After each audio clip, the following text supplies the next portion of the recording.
آج ہم آپ کو لے کر جا رہے ہیں 17ویں صدی کی اس دنیا میں جہاں ایک عورت نے ظلم کی چکی میں پسنے والی بیویوں کو ایسا راستہ دکھایا جو ان کے شوہروں کے لیے موت کی وادی بن گیا۔ یہ داستان ہے ایک ایسی عورت کی جسے دنیا کی سب سے خطرناک قاتلہ خواتین میں شمار کیا جاتا ہے۔ ایک ایسی عورت جسے نہ صرف چالاک بلکہ زہریلا ذہن رکھنے والی عورت مانا گیا۔ یہ ہے جولیا توفانہ۔ کہا جاتا ہے کہ جولیا توفانہ نے تقریباً 600 شادی شدہ مردوں کے قتل میں مدد دی، لیکن یہ سب کچھ اس نے تنہا نہیں کیا، بلکہ اس کی سب سے بڑی طاقت وہ زہر تھا جو اس نے خود تیار کیا تھا۔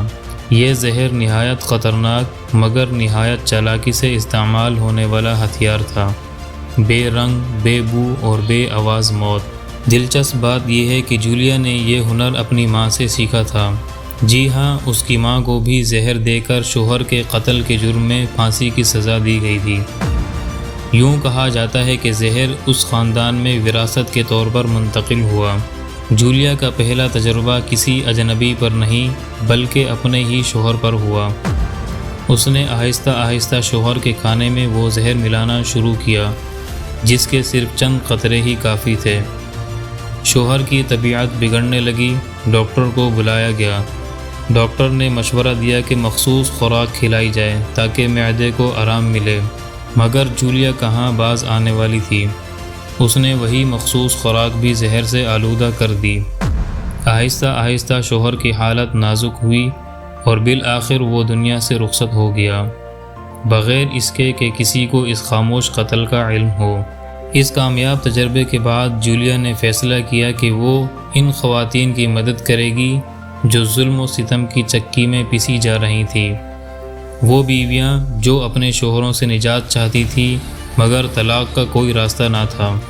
جولیا نے نہایت خاموشی سے ایسی بیویوں کو اپنا زہر دینا شروع کیا اور انہیں مشورہ دیا، روزانہ شوہر کے کھانے میں صرف چند قطرے ملا دو، کچھ ہی دن میں تم آزاد ہو جاؤ گی۔ یہ نسخہ کامیاب ہوتا چلا گیا اور جولیا کا یہ خفیہ کاروبار، جسے زہریلی آزادی کہا جائے تو بے جا نہ ہوگا، تیزی سے پھیلنے لگا۔ زہر کو ایک خوبصورتی کی خوشبودار کریم میں چھپا کر رکھا جاتا، کیونکہ جولیا اس وقت بیوٹی پروڈکٹس بنانے کے کاروبار سے وابستہ تھی۔ یوں کسی کو شک بھی نہ ہوتا۔ جلد ہی جولیا کا یہ زہریلا کاروبار اتنا کامیاب ہوا کہ وہ مرنے والے مردوں کی وراثت میں بھی شریک ہو جاتی۔ اس زہر کو لوگ وراثتی پاؤڈر کے نام سے جاننے لگے۔ کہا جاتا ہے کہ یہ زہر اتنا طاقتور تھا کہ صرف 6 قطرے ہی کسی کو ابدی نیند سلانے کے لیے کافی تھے۔ تقریباً 50 سال تک جولیا توفانہ یہ کام کرتی رہی، شہر شہر، عورت عورت، خاموشی سے زہر پہنچاتی رہی۔ مگر جیسا کہ ہر کہانی کا ایک انجام ہوتا ہے، جولیا کی کہانی بھی اس وقت پلٹ گئی جب ایک عورت نے اپنے شوہر کو زہر دینے کا منصوبہ بنایا مگر اسے کھانے سے روک نہ سکی۔ شوہر کو کچھ شک ہوا اور اس نے اصرار کیا کہ سچ بتایا جائے۔ بیوی نے دل دہلا دینے والا انکشاف کر دیا، میں تمہیں مارنے والی تھی اور تم مرنے کے قریب ہو۔ یہ بات پولیس تک پہنچی، تحقیقات کا دائرہ وسیع ہوا اور بالآخر جولیا توفانہ کا نام سامنے آ گیا۔ لوگوں میں خوف و ہراس پھیل گیا اور عوامی غصے کے باعث جولیا کو گرفتار کر لیا گیا۔ تفتیش کے دوران اسے شدید تشدد کا سامنا کرنا پڑا اور اسی دوران وہ زندگی کی بازی ہار گئی۔